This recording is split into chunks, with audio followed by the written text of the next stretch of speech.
இன்றைய முதலமைச்சர், இன்றைக்கு இருக்கின்ற அரசு அதை அறிவிக்கப்பட வேண்டும். கொடுக்கப்பட்ட வாக்குறுதியை நிறைவேற்ற வேண்டும் என்றுதான் கேட்கின்றோம். காலத்தினுடைய கால சூழ்நிலை வறட்சி நிலவுகின்றது. வறட்சியால் விவசாயிகள் விவசாயம் செய்ய முடியாது. போதிய தண்ணீர் கிடையாது. டெல்டா மாவட்டத்திலே தண்ணீர் இல்லாத காரணத்தினாலே விவசாயிகள் பயிர் சாகுபடி செய்ய முடியவில்லை.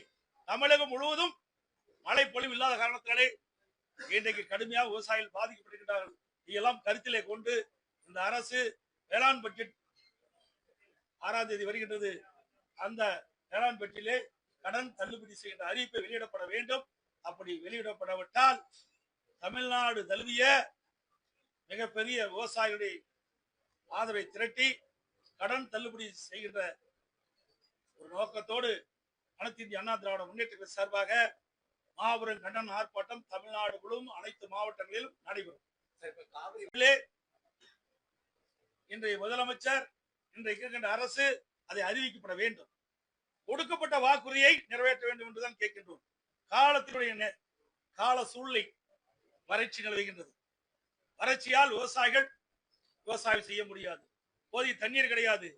டெல்டா மாவட்டத்திலே தண்ணீர் இல்லாத காரணத்தினாலே விவசாயிகள் பயிர் சாகுபடி செய்ய முடியவில்லை. தமிழகம் முழுவதும் மழை பொழிவு இல்லாத காரணத்தினாலே இன்றைக்கு கடுமையாக விவசாயிகள் பாதிக்கப்படுகின்றார்கள். இதெல்லாம் கருத்திலே கொண்டு இந்த அரசு வேளாண் பட்ஜெட் 6ஆம் தேதி வருகின்றது. அந்த வேளாண் பட்ஜெட்டிலே கடன் தள்ளுபடி செய்கின்ற அறிவிப்பை வெளியிடப்பட வேண்டும். அப்படி வெளியிடப்படாவிட்டால் தமிழ்நாடு தழுவிய மிகப்பெரிய விவசாயிகளுடைய ஆதரவை திரட்டி கடன் தள்ளுபடி செய்கின்ற ஒரு நோக்கத்தோடு அனைத்து இந்திய அண்ணா திராவிட முன்னேற்ற சார்பாக மாபெரும் கண்டன ஆர்ப்பாட்டம் தமிழ்நாடு முழுவதும் அனைத்து மாவட்டங்களிலும் நடைபெறும். அறிவிக்கப்பட்டவாறு காவிரி மேலாண்மை ஆணையம் கர்நாடக அணையிலிருந்து கர்நாடக மாநிலத்தில் உள்ள அணையிலிருந்து 15 நாட்களுக்கு தினந்தோறும் 3500 கனஅடி தண்ணீர் திறந்து விட வேண்டும் என்று ஆணையம் தெளிவான உத்தரவை பிறப்பிக்கப்பட்டுள்ளது. திட்டத்தை நிறைவேற்றப்பட வேண்டும் என்றாலும் கீழ்ப்படுகை மாநிலத்துடைய அனுமதி இல்லாமல் மேல்படுகை மாநிலம் எந்த ஒரு திட்டத்தை மேற்கொள்ளக்கூடாது என்று தெளிவான தீர்ப்பை உச்சநீதிமன்றம் வழங்கி இருக்கின்றது. அதைத்தான் நாம் வலியுறுத்தி இருக்கிறோம்.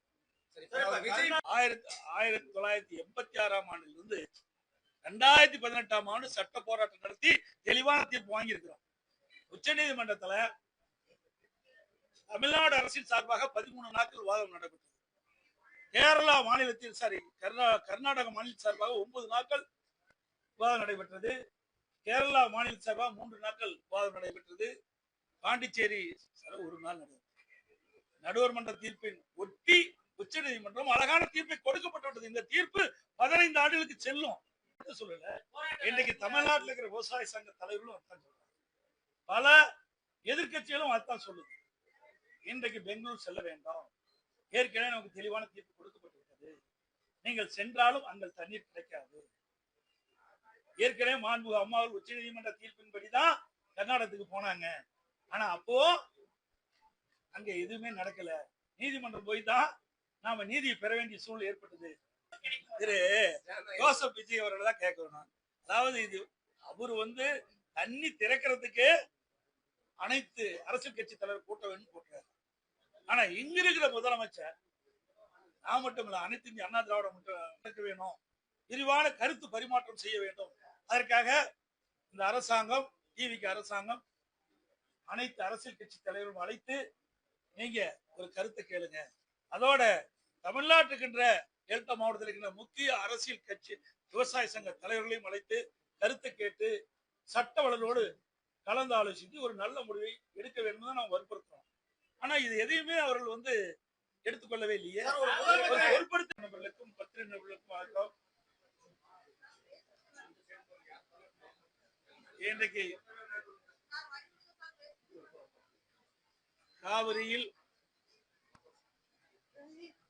காவிரியின் குறுக்கே கர்நாடக அரசு மேகதாது அணை கட்டுவது குறித்து பல்வேறு விமர்சனங்கள் பத்திரிகையிலும் ஊடகத்திலும் வந்து கொண்டிருக்கின்றன.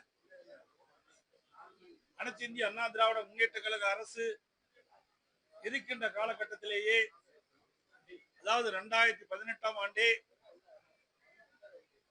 உச்ச நீதிமன்றம் காவிரி நதிநீர் பிரச்சனை குறித்து தெளிவான தீர்ப்பை வழங்கியுள்ளது. அந்த தீர்ப்பின்படி கர்நாடக அரசு ஒவ்வொரு ஆண்டும் தமிழ்நாட்டிற்கு உச்ச நீதிமன்றம் அளித்த தீர்ப்பின்படி மாதாந்திர வாரியாக கர்நாடக அணையிலிருந்து காவிரியில் தண்ணீர் திறக்கப்பட வேண்டும். ஆனால் உச்ச நீதிமன்றம் தீர்ப்பு வழங்கிய பிறகும் கர்நாடக அரசு ஒவ்வொரு ஆண்டும் குறிப்பிட்ட காலத்தில் காவிரியில் தண்ணீர் திறப்பதில்லை.